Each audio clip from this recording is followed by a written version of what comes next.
Number 1. It's been 58 years since a dead baby boy with a stocking tied tightly around his neck was put in a mailbag and posted from Melbourne to Darwin. It's one of the most sickening cases to have taken place in Australia. Yet the newborn's identity and the circumstances surrounding his death remain a mystery. The case has long gone cold, but at least one man, retired Detective Denver Marchant, who worked on the case as a young constable for the Northern Territory Police, hasn't been able to let it go. Now based in Hervey Bay, Queensland, Mr. Marchant, 74, is still haunted by the baby in the mailbag and recalls the incident vividly. On May 3, 1965, the package was sent to the old post office in Nucky Street, Darwin, from Russell Street in Melbourne, with a return address of J.F. Barnes, 2 Woolridge Avenue, Menton, Victoria. Darwin postal clerk John Polishek, who has since died, noticed the parcel had started to weep and emit a putrid smell.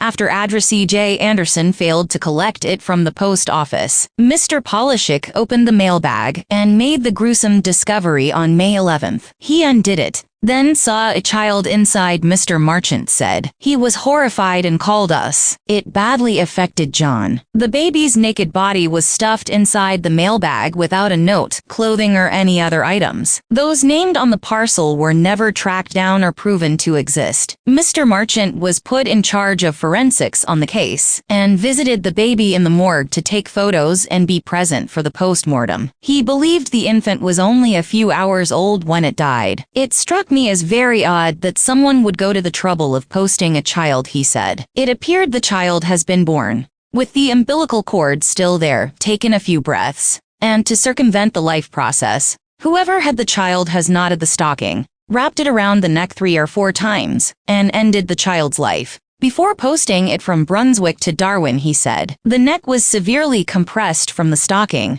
I had a feeling that was done to stifle cries and ensure the child was dead. It was murder, but that's all conjecture. There was no definite proof. The images taken by Mr. Marchant were sent to lead investigators from Victoria Police, who did not yet respond to questions from us regarding the case. Mr. Marchant described the case as sickening. A doctor did the post-mortem, and it really got to him. I've been in on over 100 post-mortems in my career, and that's the only time I'd seen a doctor physically ill during the procedure, he said. He was really crook. Mr. Marchant said he didn't recall if or where the baby, which was never given a name, was laid to rest. We just referred to him as the baby in the mailbag, he said. This case has stuck with me because there are so many unanswered questions and no results. The person who sent the child might have thought the father lived in Darwin. Maybe he was a tourist. There are so many variables. Still haunted by the case, Mr. Marchant holds on to hope that the mystery may one day be solved. Someone out there is carrying one hell of a burden, he said.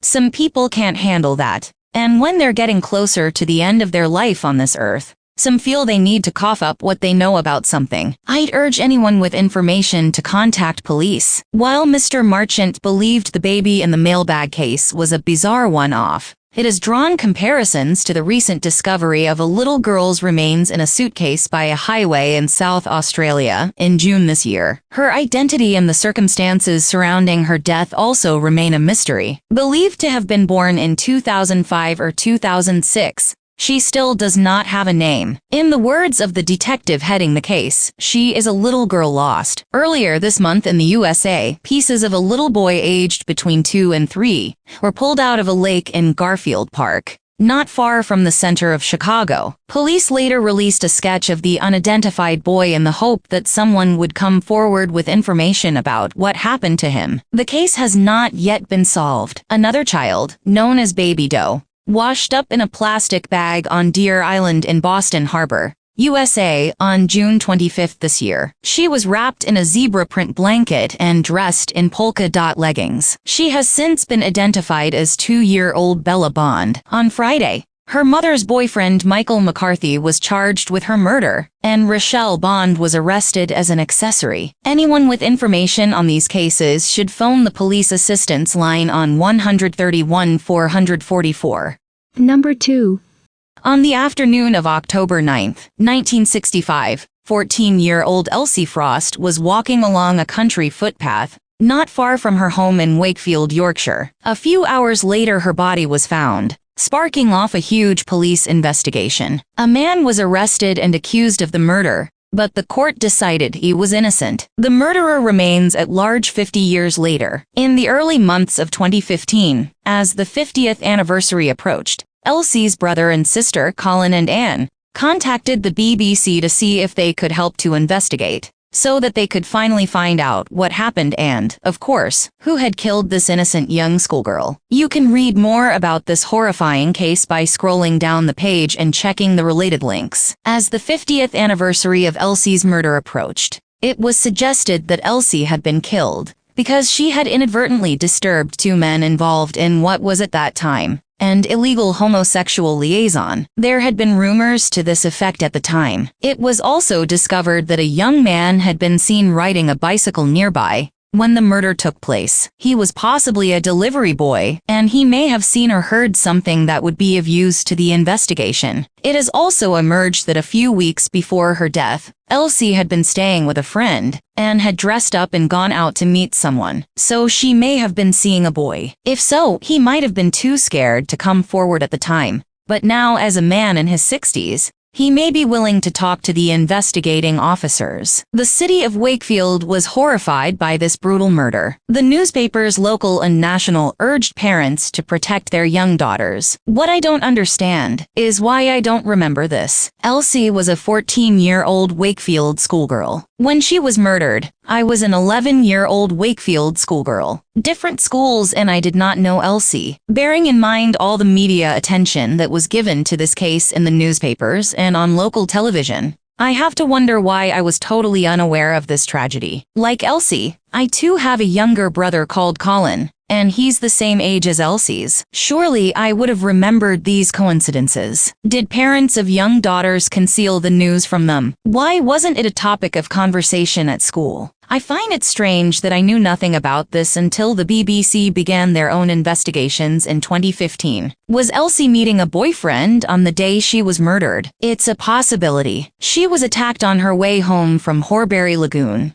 an area I know well. She had been attending the sailing club there. She had worn new shoes that she had bought that very morning, and was to some extent dressed unsuitably for walking through country paths. She presumably changed into other clothes to go sailing, then changed back into her good clothes to walk home. I remember what it was like to be 14. And this does suggest that she was meeting a boyfriend. I can also understand why he would have been afraid to come forward at the time. The chances are that he was the same age as Elsie, or at least young enough to be scared to talk to the police. I hope this new investigation finally solves the mystery.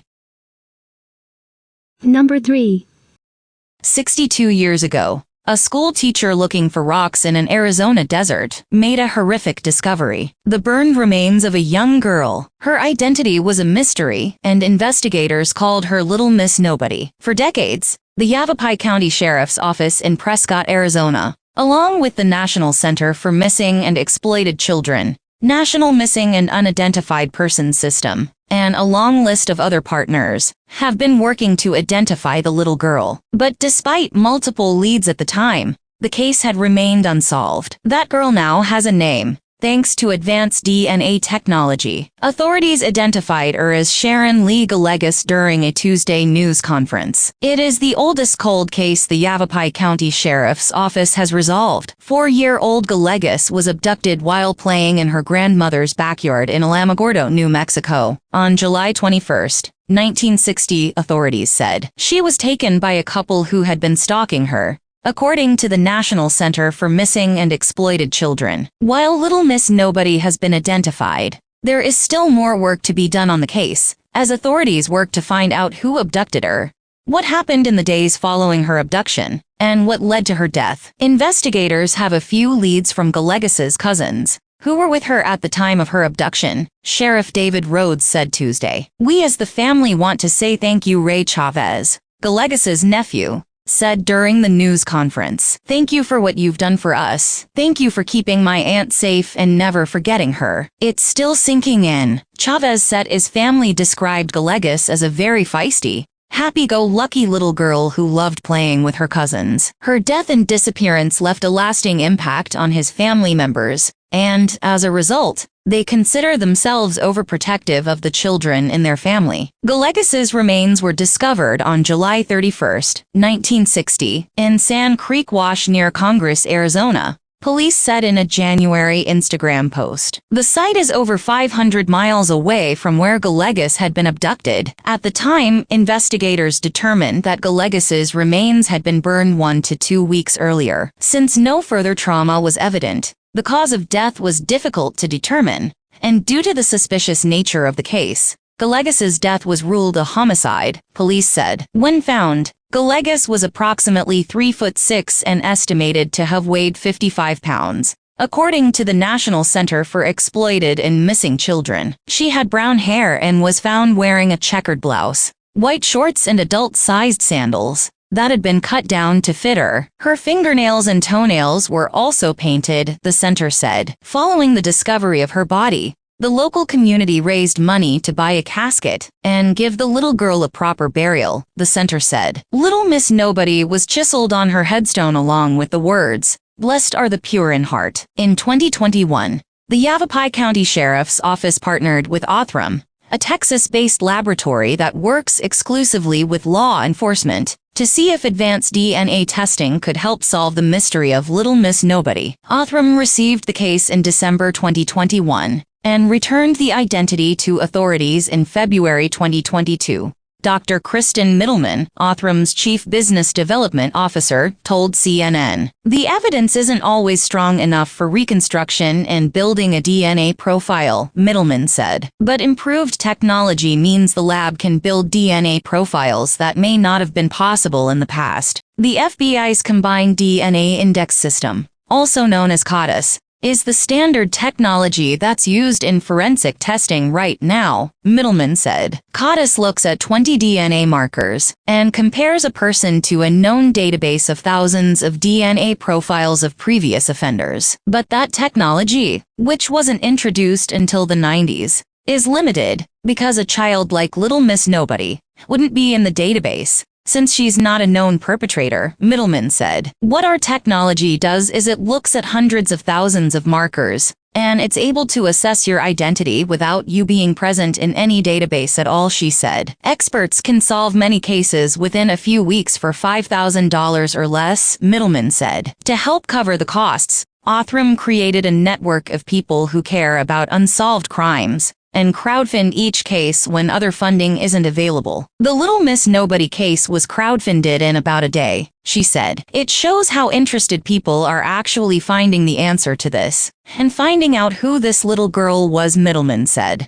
Number 4. It was the summer of 1999, and 15-year-old Sharmini Anandavel needed to earn some quick cash to buy a middle school graduation outfit. Her family had immigrated from Sri Lanka to Toronto, Canada a few years back, and had a hard time supporting themselves, as her parents barely spoke any English. Sharmini took it upon herself to raise money to buy a fancy dress and shoes. She told her parents she had found a job answering phones in an office, but to her friends, she claimed she was to be employed as an undercover drug operative. Her parents had offered to give her a ride to work that day, but Sharmini had refused. She was hiding something. Sharmini never returned from work that day. 4 months later, her skeletonized remains were found by a hiking father and son in a ravine by a river, carelessly tossed into a shallow grave. Her body had decomposed from the summer heat and had been ravaged by coyotes who lived in a den nearby. Sharmini was identified from her dental records, since there was nothing but a skull and bone fragments left as evidence. Investigators also found hair and fingernails that were painted blue, just as Sharmini had done before disappearing. Her classmates and teachers were shocked. She was described by everyone as a vivacious, outgoing and often mouthy girl, who would never hesitate to stand up for herself. The boy sitting next to Sharmini was crushing on her, and teachers were often bemused by her witty sense of humor. How could she vanish without a trace, on the way to some obtuse job offer? In Sharmini's apartment complex, there lived a man named Stanley Tippett, a troubled individual with severe facial deformities caused by Treacher-Collins syndrome, and a criminal rap sheet longer than a novel. Stanley was 23 at the time, and married with children. He did, however, have a creepy roving eye, and pretended to be a police officer, so he could lure children in the complex to go swimming and on drives with him. In reality, he was a bum who struggled to gain employment, and took his rage out on the rest of the world. He stalked several women throughout his life, once offering a fake job to a woman at a Walmart fair, then proceeding to visit her house repeatedly to leave her gifts. Stanley once kidnapped a 12-year-old girl, who was luckily saved when bystanders heard her scream. He had even kidnapped a woman from a bus stop with a fake gun, pressing it to her head, and only relenting when she lied to him that she had HIV and was on her period. Witnesses claim to have seen Stanley around Sharmini at the apartment before her disappearance, and police believe he had made a false job offer to her, pretending to be an officer who would pay her to go undercover. Police found a job application in her bedroom which looked scam-like, but Sharmini was naive and accepted it in good faith. Stanley had probably advised her to keep the fake police job a secret, but Sharmini had told her friends, though she didn't mention his name. That Saturday, June 12th morning sealed Sharmini's fate. Stanley had most likely lured her to a remote location and assaulted and killed the innocent teenager who was merely looking for a job to buy herself a beautiful dress. Stanley currently rots in jail for other sexual assault-related offenses, but refuses to confess to Sharmini's murder, and detectives do not have any concrete evidence to tie him to her death either. All that exists is circumstantial evidence, which is inadmissible in court. How and why Sharmini died remains a mystery. All we know is that she was taken advantage of by a disturbed human being, and that her tragic story serves as a warning to never trust anyone. Number 5. Cedrika Provencher's family members are saying they can finally start mourning the death of the 9-year-old girl, after her remains were found in Saint-Maurice, near Trois-Rivières, Quai. The Sûreté du Québec, the provincial police force, announced late Saturday that the human remains found in a wooded area by hunters on Friday belonged to the girl, who went missing in 2007. The Director General of the SQ, Martin Prudhomme, met Cedrica's parents, Martin and Karine Provencher, on Sunday morning. "I've been working on this file since 2007, Prudhomme told reporters afterward. "I wanted to see the parents." Prudhomme said he offered them his condolences. He also met investigators and got a progress report on the case. No one has ever been arrested in connection with Cedrica's death. Prudhomme would not say whether police have any new leads, only that finding the girl's remains is a significant development. Cedrica's father Martin Provencher wrote on Facebook Sunday the family could start mourning at last,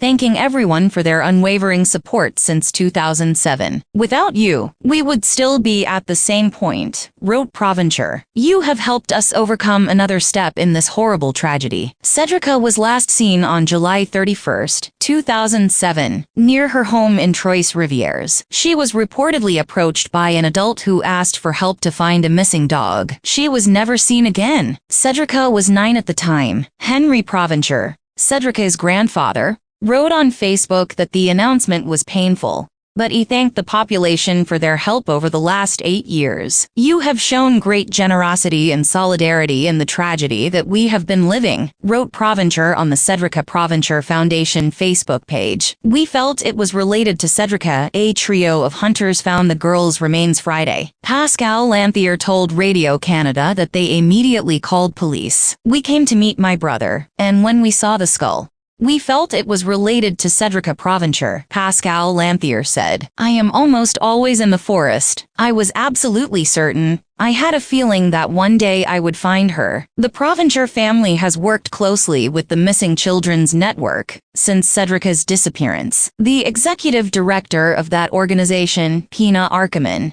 said that Friday's discovery gives them a certain sense of closure. "Someone out there has that missing piece of the puzzle," Pina Arkaman, executive director of the Missing Children's Network. "They wanted news, good or bad, after 8 years, Arkaman said. "They were getting very tired. As devastating as the news is, this is an important part of the journey. Having found their daughter, bringing her to rest, saying goodbye and moving on with the rest of their lives now. she said. "We have a family that will start mourning as of today." The Missing Children's Network exists, in part, to generate tips and new information about missing children's cases. And Archiman said she's hopeful Cedrica's discovery may prompt someone to come forward with information about her killer. "We know that someone out there has that missing piece of the puzzle, and I hope that today we're a step closer to resolving that puzzle for Cedrica, for her family, and for the entire Trois Rivières community." Prime Minister Justin Trudeau offered his condolences to the family, saying via Twitter